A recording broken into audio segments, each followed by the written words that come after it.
마귀는 우리를 유혹하는 영적인 실제라고 여러 번 말씀을 드렸습니다. 중요한 것은 마귀는 눈에 보이지 않지만 영적 실제다. 성경은 그렇게 가르칩니다. 악한 영이라는 것입니다. 우리를 시험한다는 것입니다. 여기서 시험은 유혹을 말합니다. 유혹의 목적은 뭡니까? 망하게 하는 겁니다. 하나님에 대한 믿음의 길에서 떠나게 하는 것입니다. 인생을 제멋대로 살게 하려는 것이 유혹의 목적입니다. 우리가 마귀의 유혹을 조심해야 하는 이유는, 경계해야 하는 이유는 마귀의 유혹은 집요하다는 겁니다. 한 번으로 끝나는 게 아니라는 거예요. 우리가 눈을 감을 때까지 지속되는 것이 마귀의 유혹이다, 이렇게 이해하시면 틀림이 없습니다. 누구에게나 찾아옵니다. 예수님에게 마귀가 찾아왔다면 여러분과 저는 말할 것도 없는 거 아니겠습니까?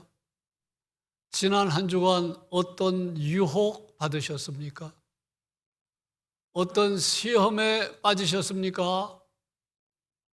여러분이 인정하지 않아도 우리 모두는 마귀의 유혹을 받으면서 살고 있습니다.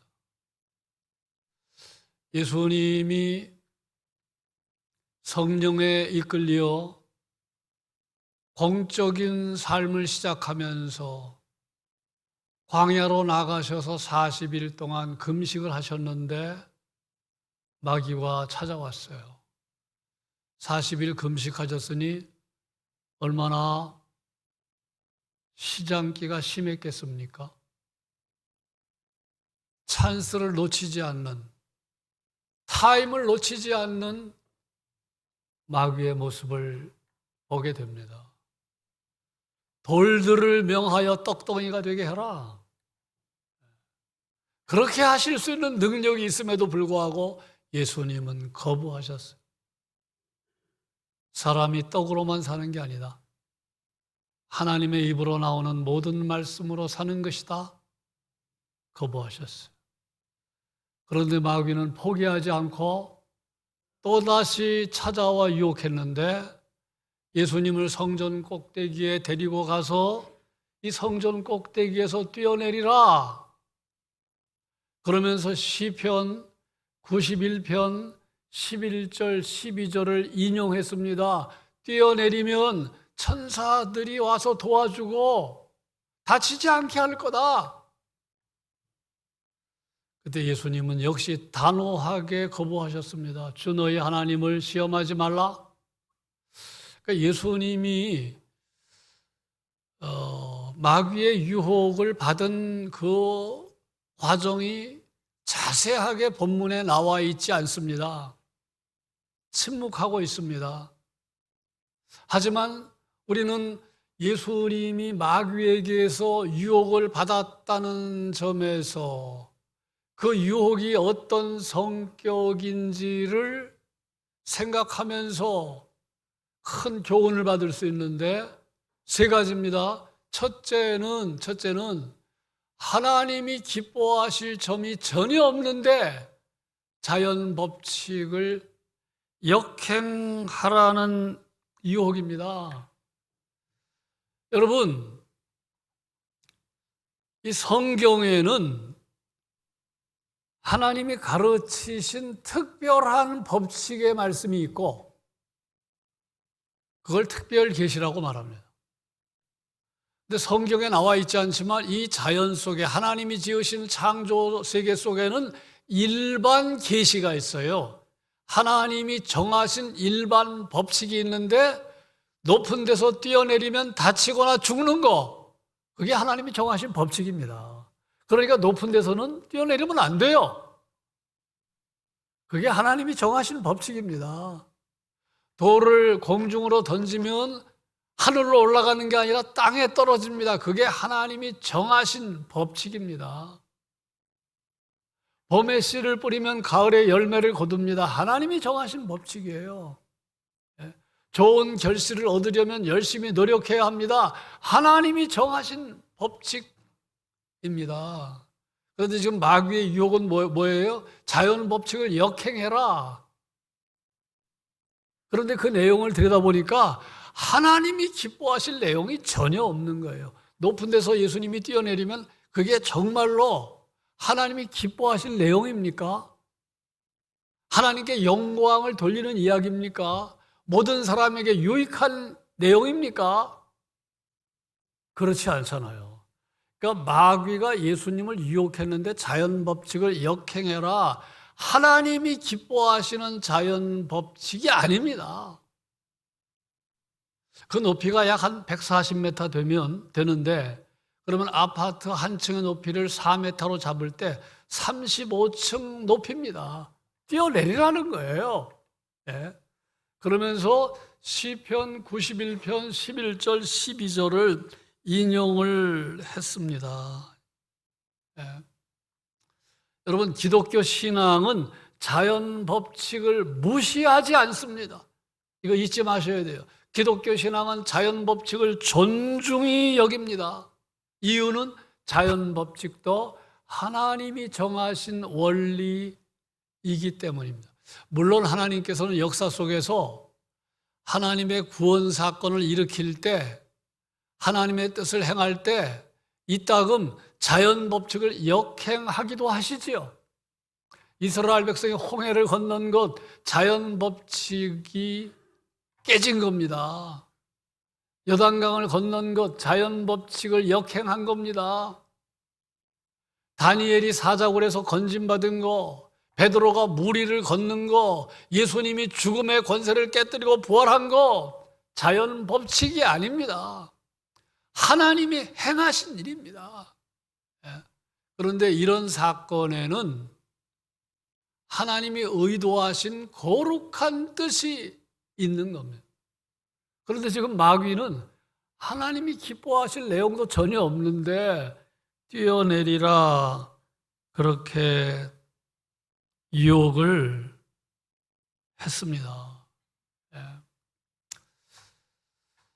여러분, 예수 믿는 사람들은 자연 법칙을 존중히 여겨야 되는데 이따금 마귀는 우리에게 자연 법칙을 존중히 여기지 않도록 유혹을 해요.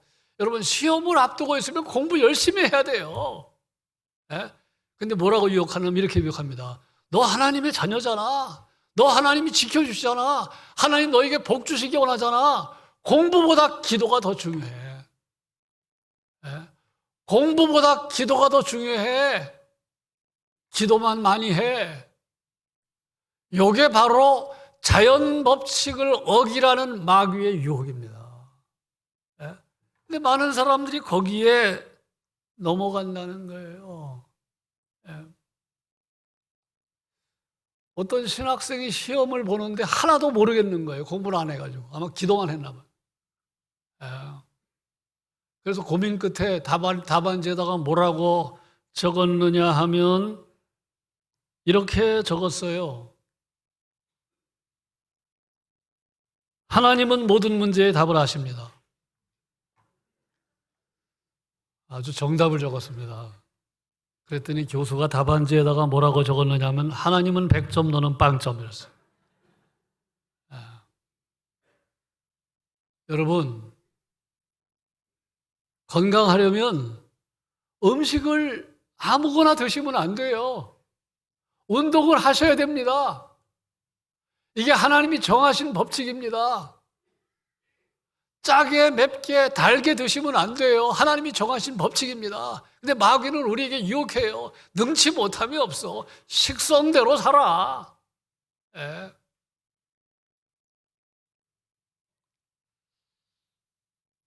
물론 예외가 있기는 하고 연구 대상이 있어요. 이번에 키신저가 23년생인데 얼마 전에 세상을 떠났어요. 만 100세를 살았습니다. 모든 사람들이 이상하다고 말합니다. 이 키신저는 운동을 전혀 하지 않는 사람이래요. 음식을 자기 마음대로 먹는 사람이래요. 근데 100세까지 살았어요. 그래서 막 과학자들이, 의학자들이 연구를 하고 있는데 이제 밝혀진 거는 이 지적 호기심이 대단한 사람이다. 그리고 아버지가 97세, 어머니가 95세까지 살았다. 그런데 운동을 했더라면, 음식을 잘 관리했더라면 120세 이상 살지 않았겠습니까? 그래서 우리가 예수 믿으면서 마귀는 예수님에게만 유혹한 것 아니라 우리에게도 유혹한다는 거예요. 너 하나님의 자녀야. 하나님 너를 지켜주신다고 말했잖아. 그러면서 우리를 유혹을 합니다. 하나님이 제정하신 자연 법칙을, 원리를 무시하도록 유혹할 때가 많이 있다는 거예요. 일본은 하나님을 믿는 사람이 아주 적지요. 일본에 가면 교회당 찾기가 어렵습니다. 그래도 일본 사람들은 그럼에도 불구하고 경제적으로 여유가 있습니다. 잘 삽니다. 세계 경제 대국입니다. 그 이유가 무엇일까요? 그 이유는 일본 사람들이 하나님을 믿지 않지만 하나님이 제정하신 일반 법칙에 우리나라보다 더 충실한 거예요. 하나님이 정하신 법칙이 뭐겠습니까? 과학적인 것, 창의적인 것, 정직한 것, 청렴한 것, 친절한 것, 노력을 많이 하는 건 하나님이 정하신 법칙이에요. 그런데 일본 사람들은 하나님을 믿는 사람은 소수지만 이 친절 점수가 뛰어나잖아요. 정직 점수가 뛰어나잖아요. 노력 많이 하잖아요. 창의적이잖아요. 과학적이잖아요. 그러니까 하나님을 믿지 않아도 하나님이 제정하신 일반 법칙에 충실하다 보니까 영적인 구원은 얻지 못하지만, 하나님의 자녀가 되지는 못하지만 그런 은혜를 누리고 있는 것입니다. 자, 두 번째 이 마귀의 유혹은요, 하나님의 말씀을 이기적으로 해석하고 적용하며 살라는 유혹입니다. 여러분, 하나님의 말씀은요, 이기적으로 적용하면 안 됩니다. 아전인수격으로 적용하면 안 돼요. 하나님의 말씀에 쓰여진 의도가 뭘까? 이 말이라는 건 의도가 중요하잖아요. 상대방이 이렇게 말한 의도가 중요하잖아요. 동기가 중요하잖아요. 근데 많은 사람들이 하나님의 말씀을 자의적으로 해석합니다. 이기적으로 해석합니다. 그리고 적용하는 것입니다. 이 마귀가 시편 91편 11절 12절을 인용했다고 했는데 그 구절을 한번 보시면, 그가 너를 위하여 그의 사자들을 명하시리니 그들이 손으로 너를 받들어 발이 돌에 부딪히지 않게 하리로다. 이 말씀은 하나님을 사랑하는 자, 하나님의 뜻을 따라 행하는 자가 어려움에 빠졌을 때 하나님께서 도우실 것을 확신하는 시인의 고백입니다. 그러니까 일반적으로 높은 데서 떨어지면 다 도와준다는 얘기가 아니에요. 마귀는 이 말씀을 인용하면서 자의적으로 지금 해석하도록 유혹한 겁니다. 마귀가 오늘도 우리를 유혹하는 것 가운데 하나는 기도에 관한 겁니다. 기도에 관한 거를 자의적으로 해석해요. 자, 두 말씀을 보겠는데, 우리가 잘 아는 마태복음 7장 7절에서 11절 말씀, 구하라 그리하면 너희에게 주실 것이요, 찾아라 그리하면 찾아낼 것이요, 문을 두드리라 그리하면 너희에게 열릴 것이니 구하는 이마다 받을 것이요, 찾는 이는 찾아낼 것이요, 두드리는 이에게는 열릴 것이니라. 너희 중에 누가 아들이 떡을 달라 하는데 돌을 주며 생선을 달라 하는데 뱀을 줄 사람이 있겠느냐? 너희가 악한 자라도 좋은 것으로 자식에게 줄 알거든 하물며 하늘에 계신 너희 아버지께서 구하는 자에게 좋은 것으로 주시지 않겠느냐? 여러분, 이 말씀의 핵심은 구하면 소원대로 주신다는 게 아니고 구하면 좋은 것 주신다는 거예요. 근데 많은 사람들이 보세요. 하늘에 계신 너희 아버지께서 구하는 자에게 좋은 것 주시지 않겠느냐 그랬잖아요.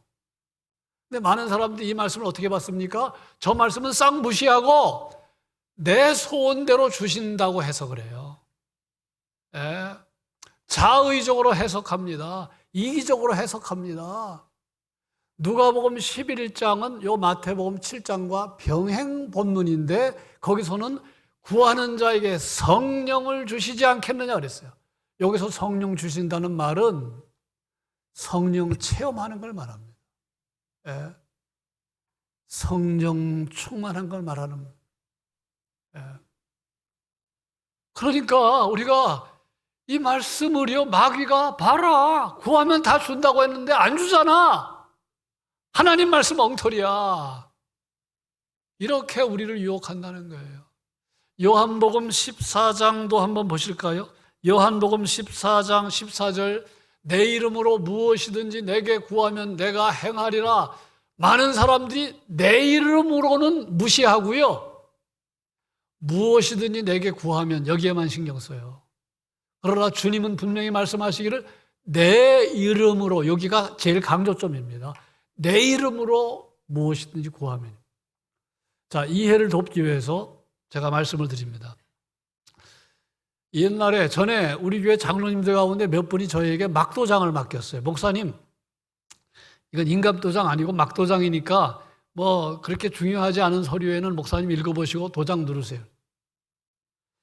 참 믿음이 대단하십니다. 막도장이긴 하지만 도장을 몇 분이 맡기셨어요.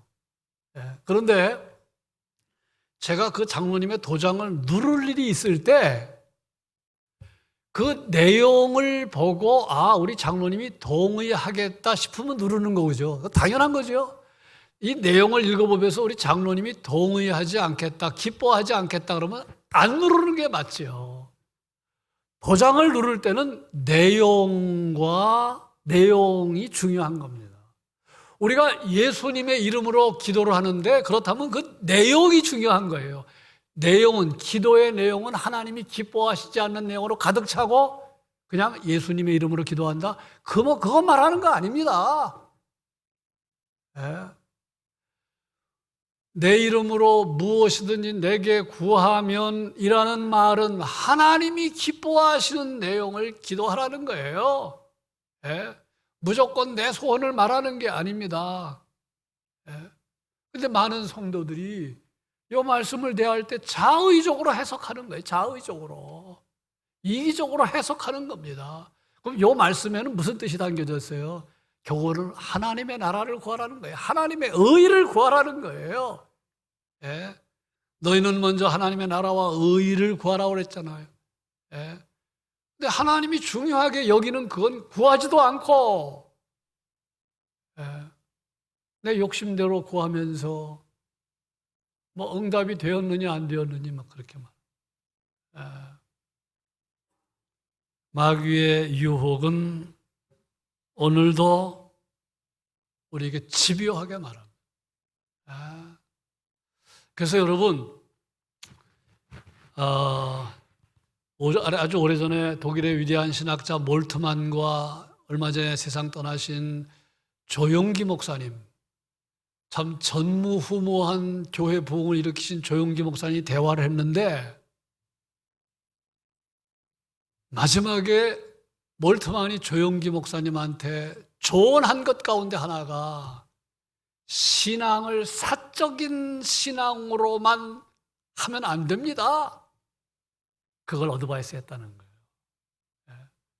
근데 그걸 알아차린 것 같아요. 그 이후에 저 여의도 순복음교회가 얼마나 좋은 일을 많이 하는지.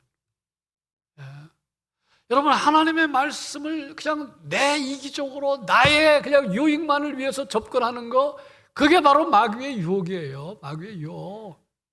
봐라, 뛰어내려라. 이렇게 되어 있잖아. 천사들 보내어 다치지 않게 한다고 했잖아. 예수님은 단호히고. 자, 세 번째. 이 마귀의 유혹은 어떤 유혹이냐면 예수님을 영웅주의에 빠지게 하는 겁니다. 영웅주의. 그래서 예수님을 구원자로서는 실패하게 만들려는 유혹.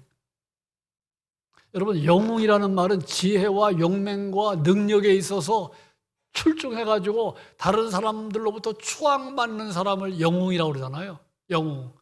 여러분, 성부 하나님께서 예수님을 세상에 보내실 때 이 땅에서 영웅으로 살아라. 뛰어내리면, 돌을 떡덩이로 만들면 예수님은 영웅이 되겠죠. 여러분, 성부 하나님께서 예수님을 세상에 보내신 이유는 능력이 많지만 영웅으로 살지 말아라. 그게 메시지입니다. 낮아져라, 희생해라, 섬겨라, 가난한 자가 되라. 예? 여러분, 그게 우리가 대림절날, 성탄절날 묵상해야 할 말씀입니다. 예수님을 세상에 보내주시면서 낮아져라, 희생해라, 나중에 십자가의 길을 걸어라, 십자가에서 죽어라, 그렇게 말씀하셨지. 영웅으로 살아라, 막 인기를 누리며 살아라, 영광을 얻으며 살아라, 그거 아니거든요. 뛰어내리면 인기 급상승하겠지요. 많은 사람들이 환호하겠지요. 난리 나겠지요. 예수님은 거절했어요. 그걸 받아들이는 순간 예수님은 구원 사역 실패하는 겁니다. 여러분, 인류를 구원하는 그 일은 낮아질 때, 십자가 지실 때, 대신 죽으실 때, 섬길 때 가능한 거지. 막 인기가 급상승하고 막 영광을 한껏 받고 그런 과정을 통해서 인류를 구원하는 길은 없어요. 그래서 예수님은 단호하게 거부하신 것입니다. 오늘 많은 사람들이 이런 유혹을 받아요.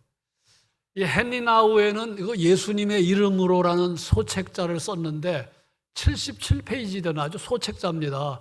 그 예수님이 시험 받은 걸 깊이 묵상한 책인데 거기서 이 두 번째 시험을 그 헨리 나우엔이 쓴 글을 번역을 한 사람이 뭐라고 번역했느냐면 멋져 보이라는 유혹이라는 겁니다. 멋져 보이라는 유혹. 오늘 많은 사람들이 다 그런 유혹을 받아요.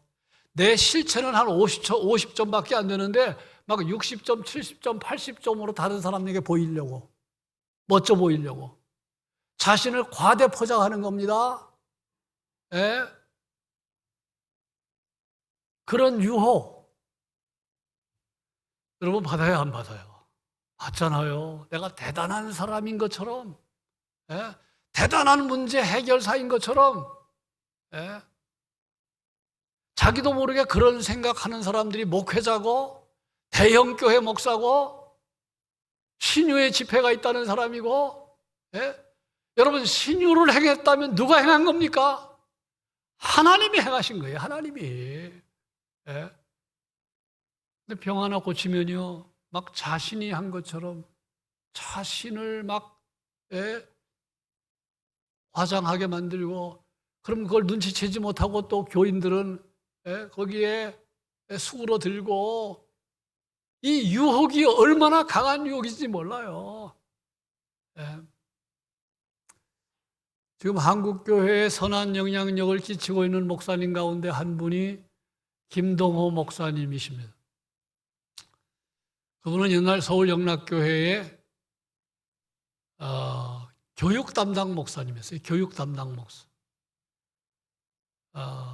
그러다가 나중에 어느 작은 교회도 아니죠. 어느 교회에 부임을 했는데 교인이 한 150명. 150명 되는 교회에 부임을 했어요. 가자마자 뭐 한 줄 아십니까?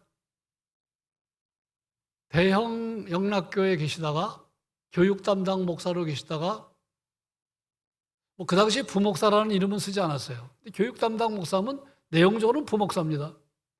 근데 이분이 150명 성도 되는 교회에 부임을 했는데 가자마자 뭘 했느냐 하면, 하나님 얼마 안 있어 배가 되게 해주십시오 기도한 거예요. 배가 300명 교인이 되게 해주십시오.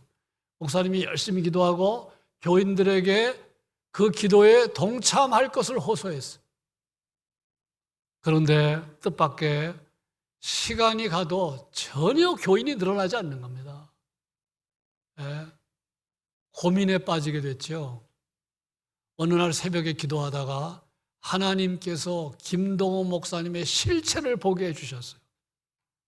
내가 300명 그러는데 누구를 위한 거냐?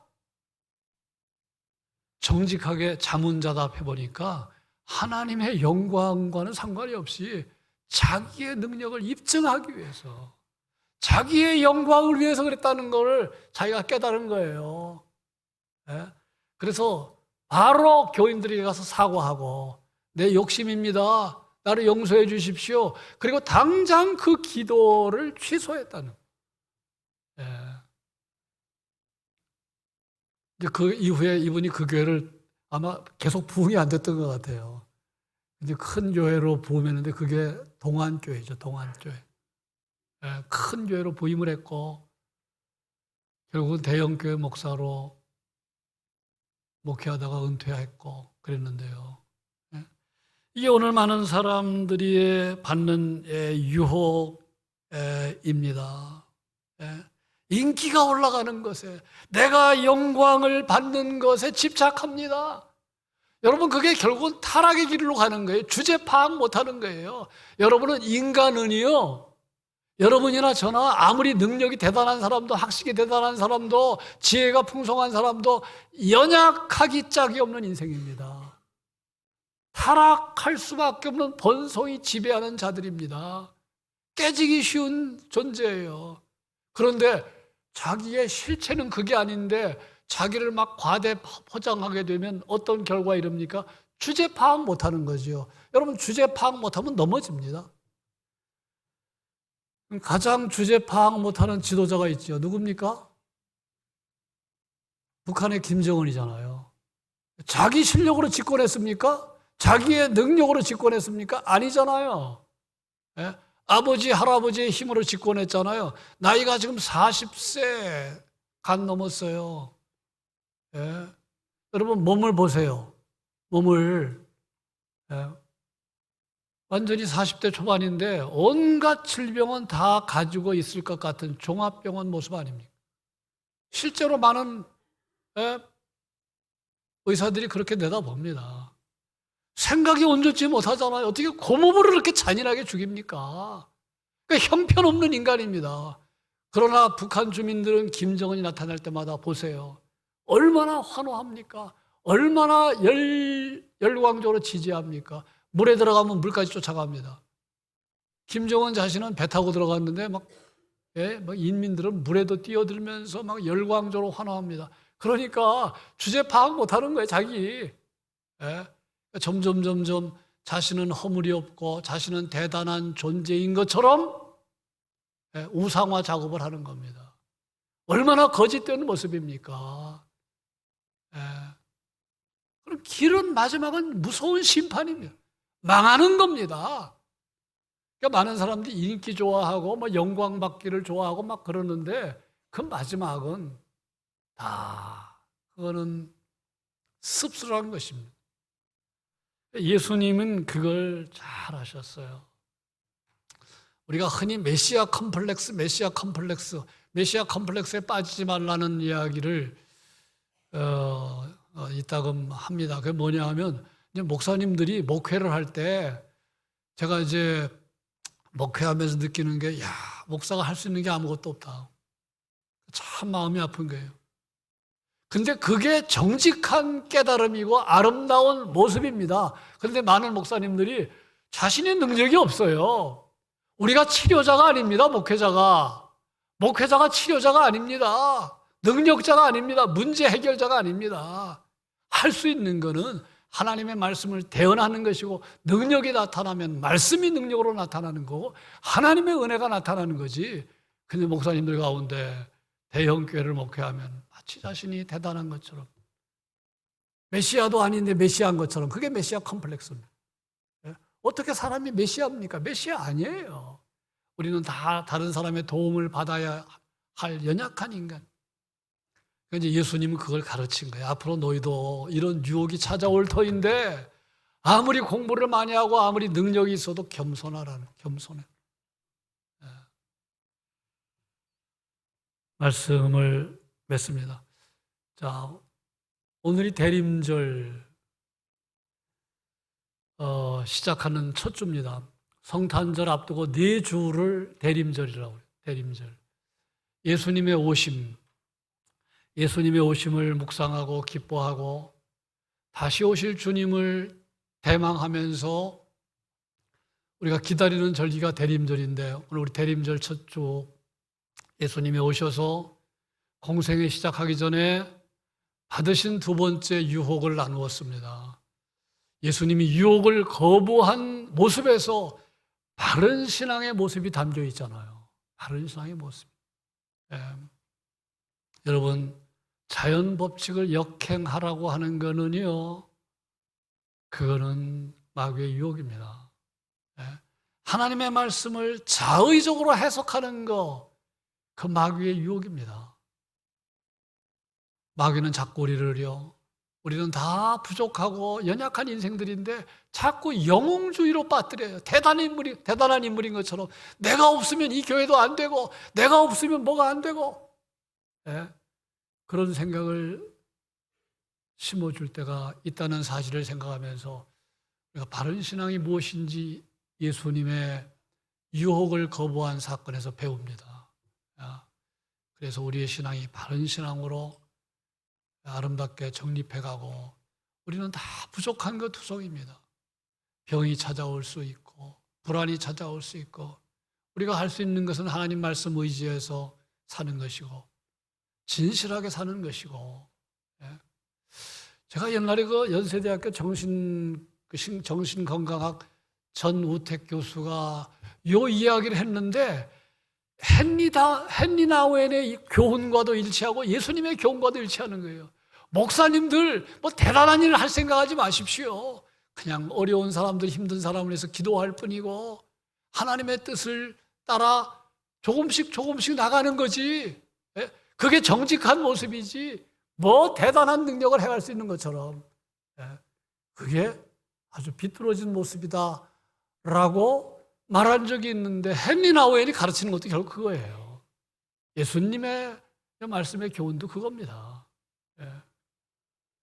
그래서 하나님 앞에서 진실하게 사는 게, 그게 여러분 바른 신앙이에요. 내가 어떤 형편에 있든지 간에 하나님의 뜻을 따라 살면 그것 다 아름답게, 그것 자체가 아름답게 사는 것입니다. 그것을 생각하면서 능력이 나타난다면 하나님의 은혜입니다. 그것을 기억하면서 우리 대림절을 보내는 우리 모두 되시기를 주님의 이름으로 축원합니다.